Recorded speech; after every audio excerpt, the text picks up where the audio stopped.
Good morning, sir. Could you please introduce me yourself for our readers? Certainly, good morning. And before I even actually go into my introduction, I am very pleased to have met you via Mr. Ebrahim from Turkish Travel. And it is an honor to meet you, and it is my pleasure to conduct this interview with you. Thank you. My name is Ebrahim Vadachia. I am born fourth generation South African, and we've been running Avoca Travel, which is our own business, family business, for the past 35 years. Very good. Could you please tell, you have a great experience about the South Africa tourism. So could you please some information, shortly information about the South Africa tourism, if you remember the figures, how many tourists you host, how many you send to the outside, if you have, if you know. Well, look, whilst we are more involved with the outbound market, because for all the people that do know the history of South Africa, it was originally under the apartheid regime, and because of that the borders were relatively closed. Everyone that wanted to come would need to get a visa and things like that. And it was only when the situation changed in '94, when the government changed and there was open democracy, that South Africa through her borders are open to everybody, and that is from then that the influx of worldwide travelers has been focused on South Africa. So much so that today we are pleased to know that Cape Town, the mother city, features like about the 5th most popular destination for travelers globally. So insofar as the inbound traffic that is going, yes, it is growing definitely. South Africa is becoming a destination of choice amongst discerning travelers. It is different, it is Africa, but it has the delightful, other side, which whilst it has a blend of first and third world at the same time, I think this is what gives it its special appeal to the people. The fact that you've got first-class tourism infrastructure, good accommodation, good hotels, good roads, flights, connections in and out, internationally, locally, and of course the fact that we are, as a government and the tourism department in South Africa, we are investing heavily in upgrading all our facilities, in creating new attractions, but more importantly, investing heavily in human capital, because the generation that is here now, I'd say, is the generation that was around from the time of the new government. And whilst there have been some big challenges to the country itself, we realize that tourism is one way of showing the people what South Africa is about, letting them enjoy and appreciate and experience all the beauty, the natural beauty, and of course the culture and everything else that South Africa has to offer. We are investing heavily in human capital as such, and whilst we may not be quite where we'd like to be right now insofar as that goes, I think we've made great strides insofar as uplifting previously disadvantaged people, of whom I am one of those as well, and trying to open up tourism to the bigger market segment in South Africa, where historically travel used to be expensive, with the fact that the volumes of travelers that have grown over the years, the prices of airfares, etc., have come down, and we are seeing that a lot of people are traveling more within South Africa, even though they might not necessarily have, or come from very affluent backgrounds and things like that. Insofar as international travel that is inbound into South Africa, I'm just hazarding a guess because I don't have the latest stats. I would say annually we're looking at perhaps 8 or 10 million that are coming in. Arrivals, you mean? I would think, from overseas. And the country being predominantly, originally, I'm talking about European people that were here, were either from Dutch or British, sort of European origin. Also there's lots of German, so there is a lot of family-related travel that's taking place. always was historically.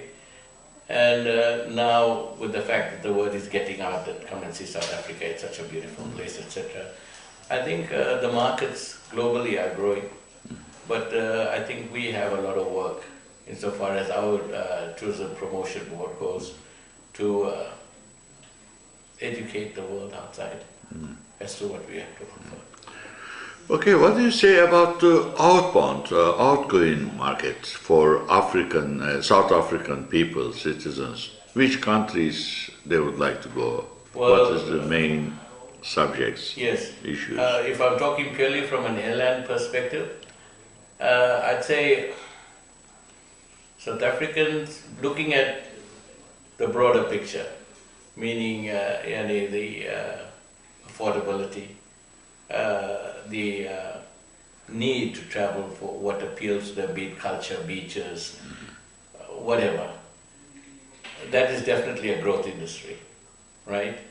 As more and more people are being uplifted, more and more people are traveling. The only thing that is putting a little bit of a damper on our ability to travel globally is the fact that our local currency is volatile, like lots of other local currencies, against the major currencies. And I think this is the only setback we have. Other than that, we are pleased in our, 35 years of experience. The growth has been phenomenal, right? More and more of the previously disadvantaged people are traveling. The destinations of choice, because of a whole range of factors, including affordability, kind of attractions, tourism infrastructure, is undoubtedly South Africans these days are looking at the East. East predominantly because it's one of our major markets, and one can really see quite a few destinations on just one single trip as opposed to going to just one destination. South African traveler as such, going outbound, is it's an emerging market. Not a mature market, but an emerging market.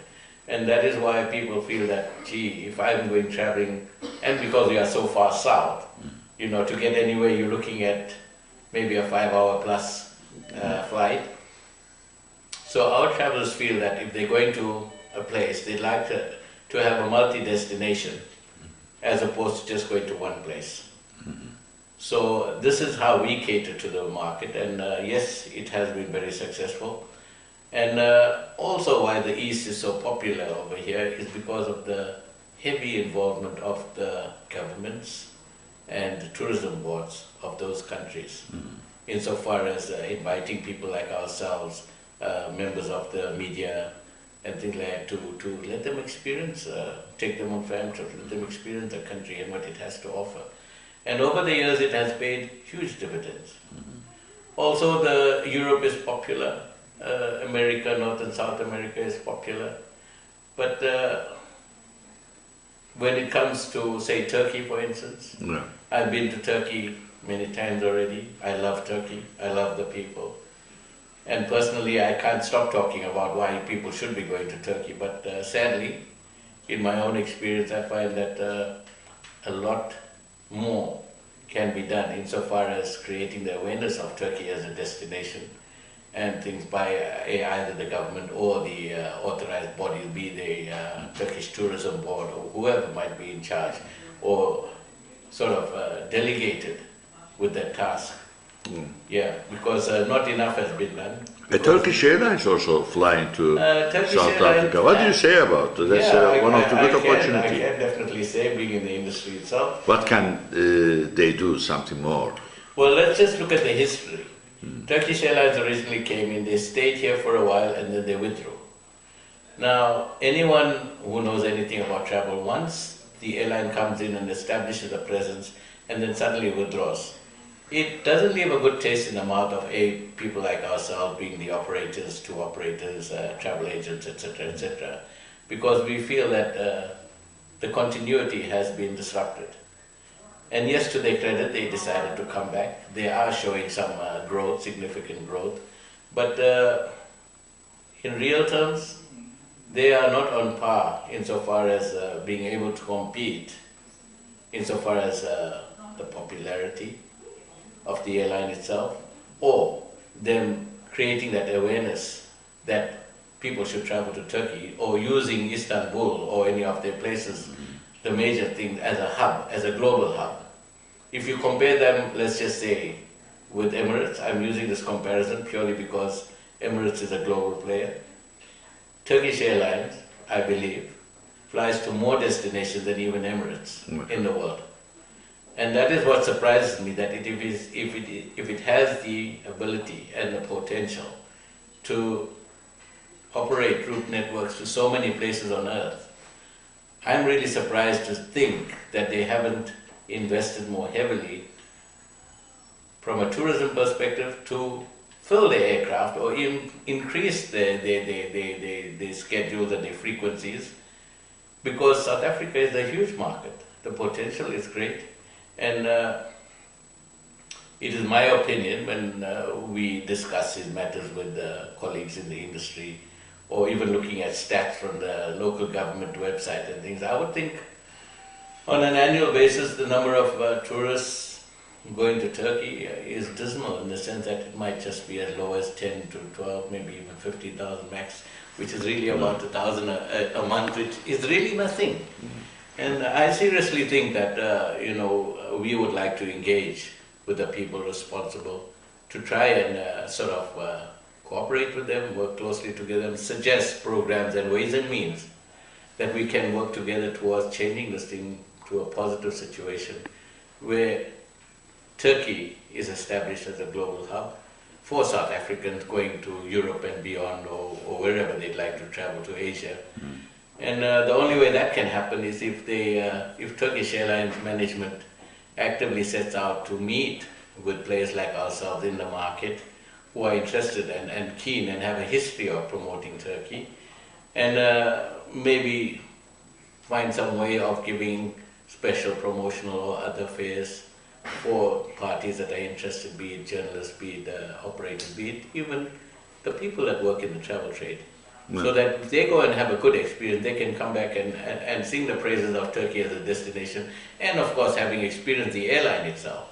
And having flown Turkish Airlines, I must say, without doubt, theirs is one of the best services available. The equipment is good, the cabin service is excellent, on the ground, in the air. I choose them anytime. Whilst they may be a bit pricier than, say, their closest competitors, which are the Gulf carriers, I believe they offer value for money. But for them to break into the market and make a serious impact, then they've got to look at ways and means of encouraging people to come out there and fly via Turkish Airlines to Turkey as such.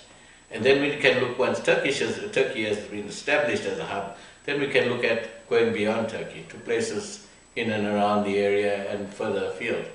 Now, Emirates have done this thing very successfully, where they've displaced places like Singapore as a hub, Heathrow, Schiphol, and all those places, where Dubai is the main event right now. And it has had huge spin-offs. I would say that Emirates came into the country maybe in the 90s. Today they run like about 24 frequencies a week out of here. So that just shows you the kind of market that is available here, and it is profitable for them. So there is definitely something that they are doing right that perhaps Turkey can study, Turkish Airlines can study, and even get to the point where they can use. Sorry. Okay, sure. I cut right now.